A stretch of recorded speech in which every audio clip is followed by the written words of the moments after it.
Hello, and a big welcome to all of you out there who are watching and listening to this podcast. Today we have Stephanie Andersson with us, and you do a lot of good things, I have heard. So, welcome to you. I'm Yeah. curious what you are doing, so please tell us. So I'm in Southern Colorado and I'm a Western-based operation. I specialize in riding lessons with all ages, but mostly with kids. Most of my students don't own their own horses, so they come to me and ride my lesson horses. I also offer haul-in lessons for students who have their own horses who may be working on a 4-H project, learning barrel racing or Western show. Um, I also offer equine husbandry courses, which is just kind of a crash course in how to own a horse. I go through everything from nutrition to management to health. And then I get into specifics about living here in this region. This area of Southern Colorado, we're at a high elevation desert climate, and it is kind of unique. And so there's some things that it's really important to learn to manage a horse here properly and keep them happy and healthy. Okay, is that the heat or the food or what is it that is special with your area? It's very dry. Yeah. We we have kind of wet season. We also have very drastic temperature swings. Because of that desert type, we get very cool at night and we warm up. Prime example, yesterday morning it was 39 degrees, and by yesterday afternoon it was 90 degrees. That's a huge temperature swing, which also is kind of, we call it colic season. Those drastic changes are a big problem that you have to know how to combat to keep your horse drinking, make sure that they're staying warm enough at night. We also get a lot of wind. And we also have a unique soil composition here. We're near a river, so there is good soil, but we also have a lot of shale and a lot of clay. And naturally within that is there's also a lot of selenium. And so understanding how to balance a ration and knowing what that selenium can do to a horse is really important. Yeah, I have been living in the area with no selenium, so we had to give them extra, and the other Yeah, way around is as bad as no. it is. Yeah.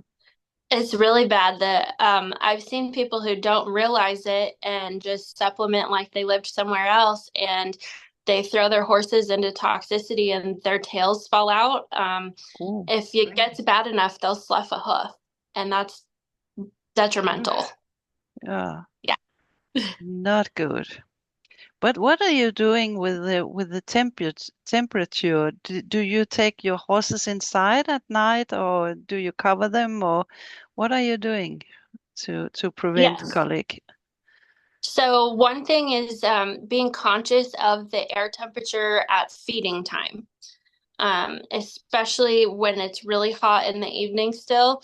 You know, we like to feed on a schedule so that their bodies are continuing to digest. However, when you feed and the just basic bodily action of digesting elevates their body temperature. And so being conscious of what the air temperature is when we feed, making sure that we're not overheating them. So I don't feed until the temperature is below 85 degrees in the summertime. And sometimes Okay. that's not till pretty late. That's one thing. And then understanding how the horse's coat, their natural hair coat on their body works, because they have the ability to hair up and shed out very quickly to manage what's coming at them. What they can't compensate for is when it's windy. So horses around here that don't go in a barn at night, they're out, maybe they have a lean-to and a paddock because that's all they have for protection. Having a windbreak is big, and then knowing at what wind speed and what temperature their bodies can't combat that and they need help with things like a blanket or a sheet. Wow. Yeah. Yeah, I'm coming from a cold Sweden, and then we had to have blanket on them on winter time. Uh, Mhm. But yeah, here it's like that. Mhm. Wow. So you're helping people to understand this. Also, people who are not riding for you, you get out there and teach them this. Mhm. Yeah. I have a large following on TikTok. I have resources available on my website as digital downloads as well for those that are farther away. I have a general document is about 14 pages that I call a guide to having horses, and that covers all the basics, nutrition, colic, what to do. I also have a document called, I call it the equine emergency checklist. Everybody calls that little emergency kit something different, maybe a triage kit or something else. But what it is, the things to have on hand in an emergency. My veterinarian will say they get hurt on air. So, what it is all the things you should have on hand at any given time. And it covers what you can get like from your farm and feed store, what you need to get from your veterinarian. As far as different places around the country, or around the world, I'm not sure exactly how that works. Here in the United States, we can't get things like Banamine or Bute from over the counter. We have to get those specifically from our veterinarian. Mm. And so you have to have a relationship with your vet for them to be confident enough in your knowledge and your judgment to utilize those things properly. We all know that don't give Banamine intramuscular, it's an IV injection. But if you don't know and you just have it, you just willy-nilly use it, it could cause big problems. Mm. Uh, but just having those things on hand for the emergency, I've saved horses' lives, and I've seen a horse slice the artery in their neck opened, and I stood there with my finger in it till the vet got there. But now I have things in my kit that I have on hand that I could put together so I don't have to stand there with my finger in their artery. Wow. Yeah. Yeah, it's good to have, and because you never know, even if you have a veterinary near you, it's not Mhm. always that they can come. They are maybe on another place and help another horse. So it is very, very good to have something at home, just to you, so you are prepared. Mhm. Mhm. And you are doing another thing I thought was really cool about falling off the horse. Because I have always said, yeah, you should learn how to fall before you're riding. And you're doing this also. Yes. So, whether it's a student that brings their own horse or they're students that ride mine, and students who have their own horses and kind of past where they don't need me all the time, I remind them, I send them annual texts or emails saying, hey, don't forget to practice your what if scenarios. And so we start off by just sitting on a barrel, and I just take a set of reins and hook them to the panel, and we go through the motions of what we do. The way that I teach, and also the way that I train, it's a rule of three. Like in the medical field, they say see one, do one, teach one. So usually we go through it with our words, we do it together, and then the student does it on their own. By the time you've done that 3 times, your brain has wrapped around it. So we'll practice 3 times in a controlled setting, not on the horse. Then we'll go to the horse and go through the motions. We go through an emergency stop, which is where we grab the rein one side and pull the horse's nose to us to where they stop. That practice is one the horse should know. That's one of the very first things I teach a horse is to flex and to follow their nose. But it's also important for the rider to know because when a horse bolts, for example, their brain goes into survival mode. That's their nature. And us as humans, we tend to panic. The only thing that combats human nature is muscle memory. So going through, what do you think to yourself? What do you do? When we break it down, and then also, the process of falling off. If you're losing your seat, it happens when you're learning something new, Mm. you're learning to go faster. we've all done it.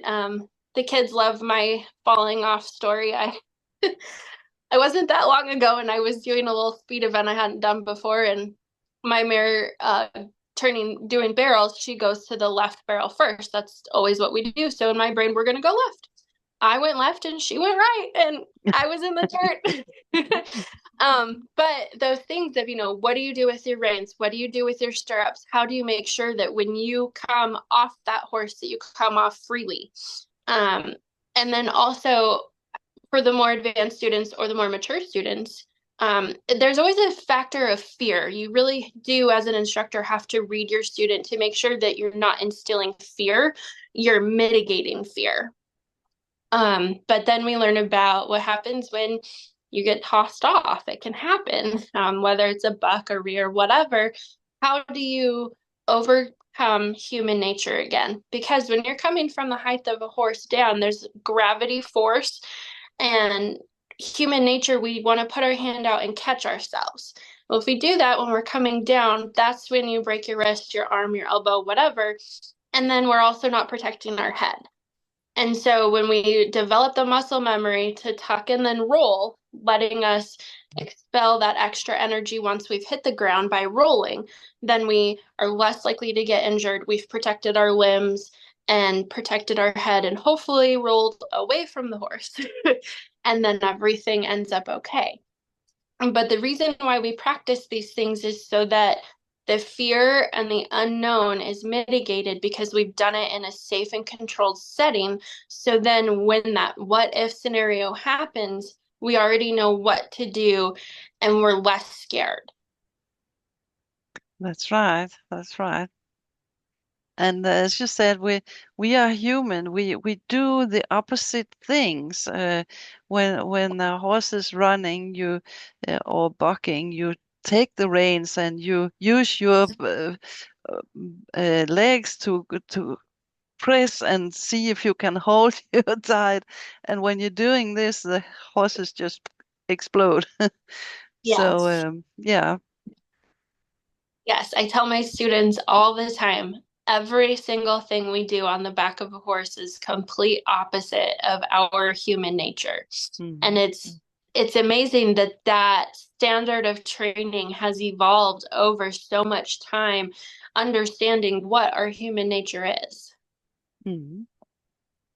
But the scary thing is that if you did train a horse differently and someone didn't understand and they rode that horse, they may end up in a really bad situation. Mm. That's right. Yeah. It's communication between horse and rider, and as you said, when you learn it from the ground, you can do it when you are on the horse. Mm-hmm. Yep. Mm. It's important, and it's important to experience what it feels like. Um, I encounter so many adults who were in a situation they probably never should have been in, on a horse they probably never should have been on. They weren't taught these things, and an incident occurred, and it scared them and then ruined it for them. They're terrified of horses.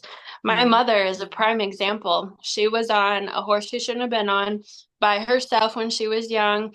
The horse spooked. She didn't know how to get her feet out of the stirrup, and she got drug a very far distance. And now, even for her to come up to the gate and just pet a horse and say hi, that's it. That's all she's got. She doesn't want to go through that gate. Mm. Terrifying to have a daughter who's with horses all day. Yes. Yes. She just smiles and says, "Glad it's you and not me." Wow. Yeah, I understand she's afraid. That's a terrible thing. I always say that to have safety stirrups. It's yeah, wow. When you're caught in a stirrup, it's bad. Mm-hmm. It is. Yeah. So you have your own horses and teach on what do you have for horses? So I have three quarter horses. I have the main horse. Her name is Sugar. She's a 16-year-old Palomino mare. She She's kind of the main girl. She has kind of an Eeyore personality. Definitely lives in lazy land. Um, I have a sorrel mare. She's 10 years old. Her name is Jane. She's more of like what a real horse is. She's a little more forward. She's a little bit more rougher of a ride, so she's a good challenge to learn how to ride a good trot and realize that you have to use your body. It doesn't always super smooth. And then I have Daisy. She's a bay mare. She's 20. She was my barrel horse that I competed on, and we retired her a couple years ago. And she has no idea how old she is, so she needed a job. And so I started working with her, just adjusting her training.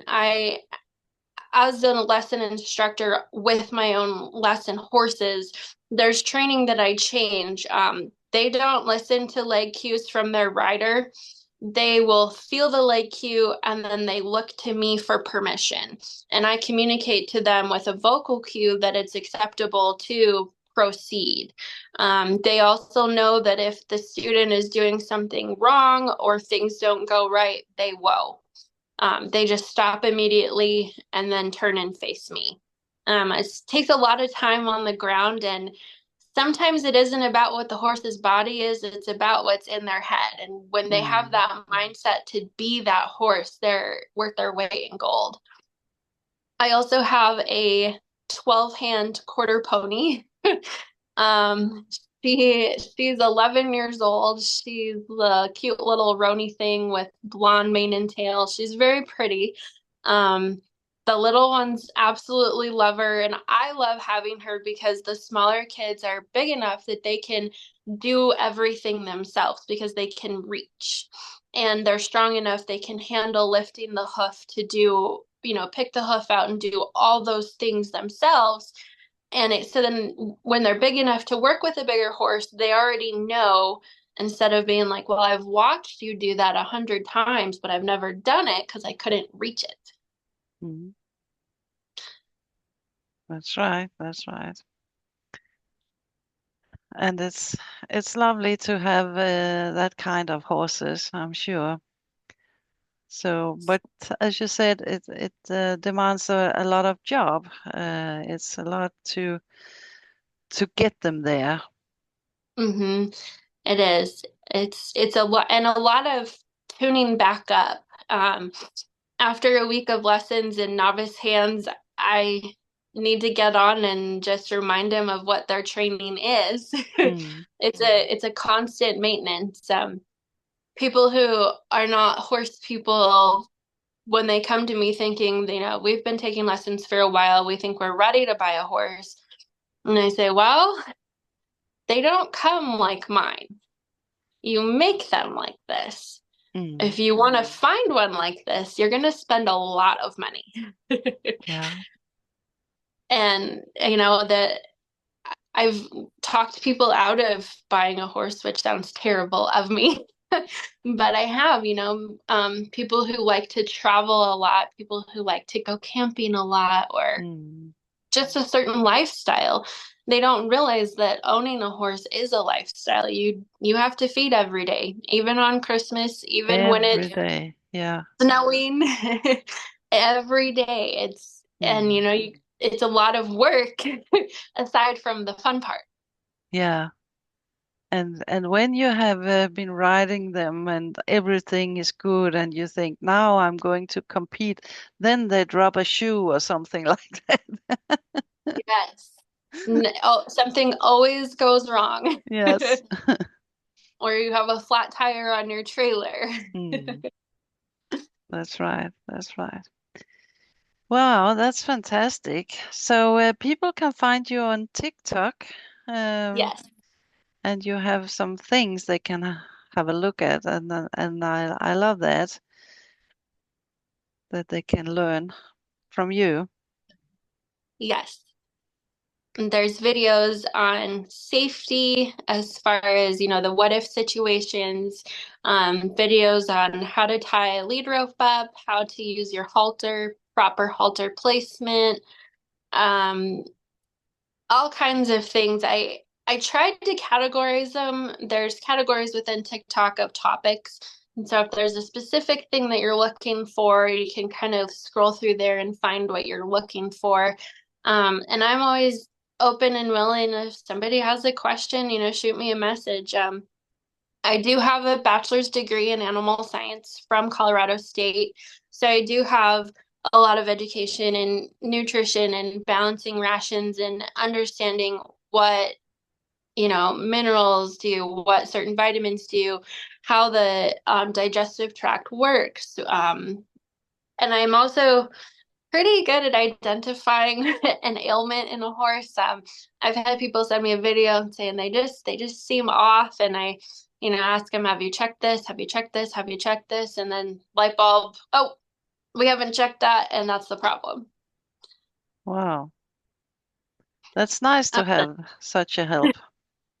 Yeah, and as Yeah. a trainer, I prefer to coach the owner through what to do with their horse.